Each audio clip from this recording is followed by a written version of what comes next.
Sziasztok! Ma egy olyan témába merülünk el, ami már évek óta foglalkoztatja a horrorfilmek rajongóit.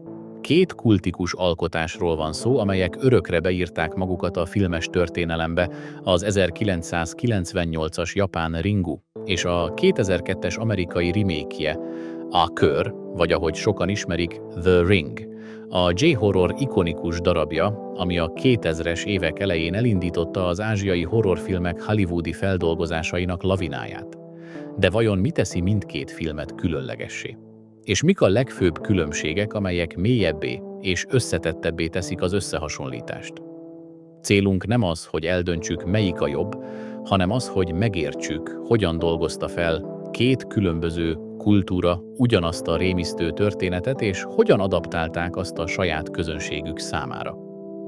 Mielőtt belevágnánk a mély elemzésbe, egy gyors kérés. Ha szerettek alapos elemzéseket nézni, és szeretnétek, hogy a tartalom még többekhez eljusson, ne felejtsetek el feliratkozni és lájkolni ezt a videót. Sokat segít nekünk, ha tudjuk, hogy tetszik nektek ez a tartalom. Már is kezdünk.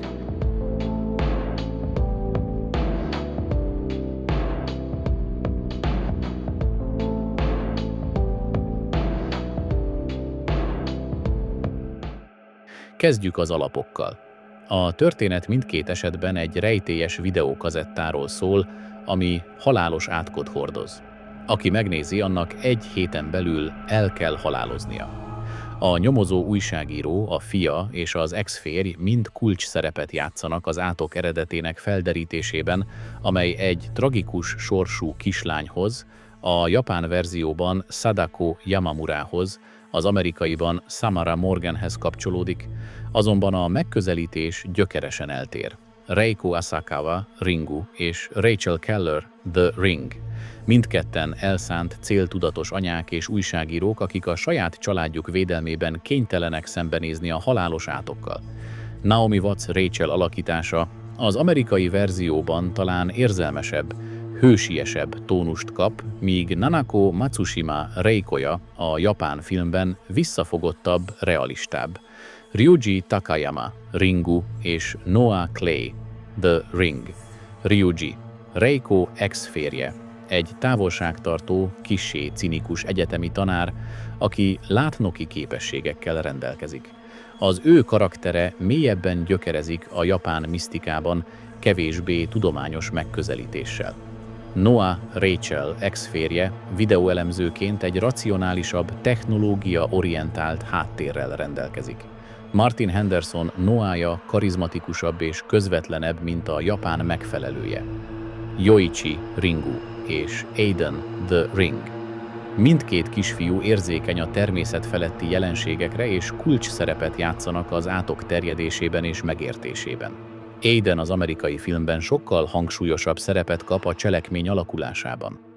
A kazetta, mint a horror fő forrása, mindkét filmben központi szerepet játszik, de a tartalma és a hatása más. Ringu. A videó képei sokkal absztraktabbak, szürreálisabbak és értelmezhetetlenebbek. Gyakran csak pillanatnyi villanások, furcsa szimbólumok vagy elmosódott alakok, amelyek a nézőre hagyják a legrosszabb értelmezést. A félelem a tudatlanságból és a megmagyarázhatatlanságból fakad. Ez a megközelítés mélyebben kapcsolódik a japán folklórban gyökerező szellemtörténetekhez, ahol a lényeg gyakran a nem láthatóban és a sejtetésben rejlik. The Ring. Itt a videó képei konkrétabbak, stilizáltabbak és sokkolóbbak. Minden kép Samara történetének egy darabját mutatja be, például a kút, a létra, a beteg ló, az arcfestékes lány. Bár még mindig ijesztő, a képsorok sokkal inkább egy rejtvény darabjai, amelyek segítenek a főszereplőknek és a nézőnek megfejteni Samara tragédiáját. Ez jobban illeszkedik a nyugati narratívákhoz, ahol a nézők gyakran konkrét magyarázatot várnak a rémisztő eseményekre. Itt van talán a legnagyobb különbség. Ringu.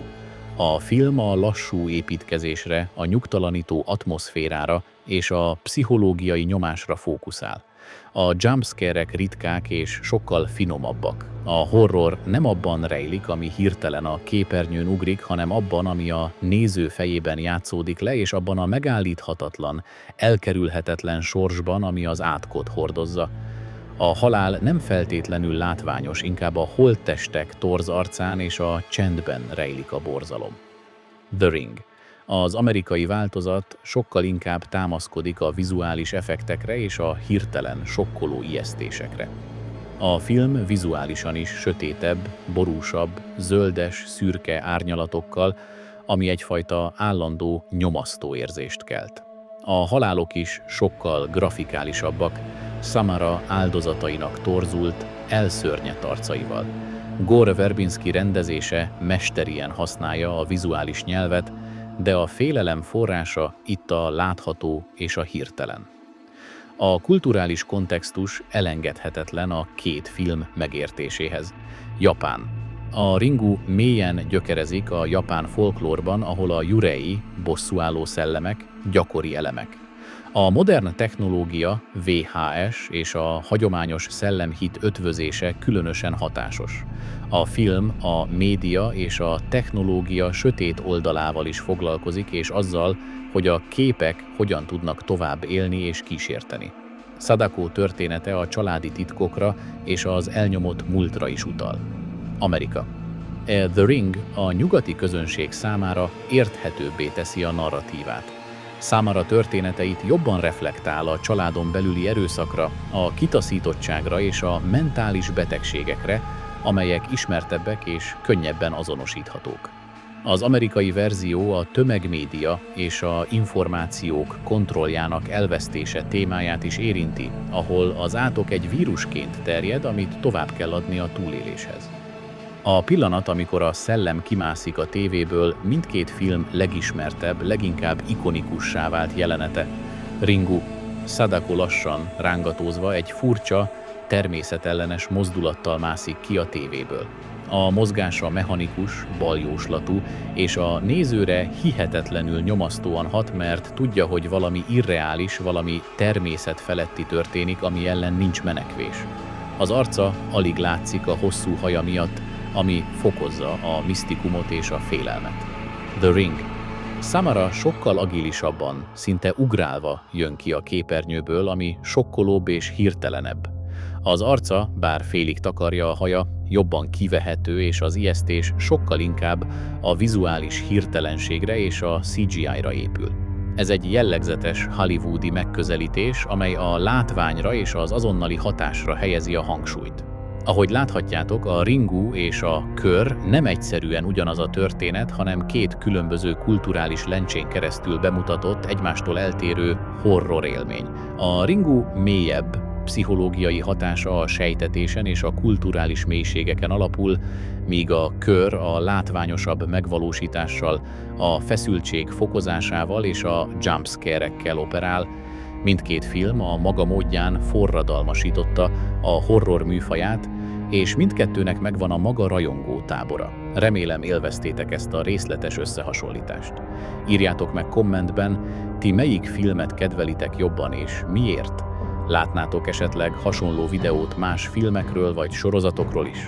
Szeretnénk hallani a véleményeteket.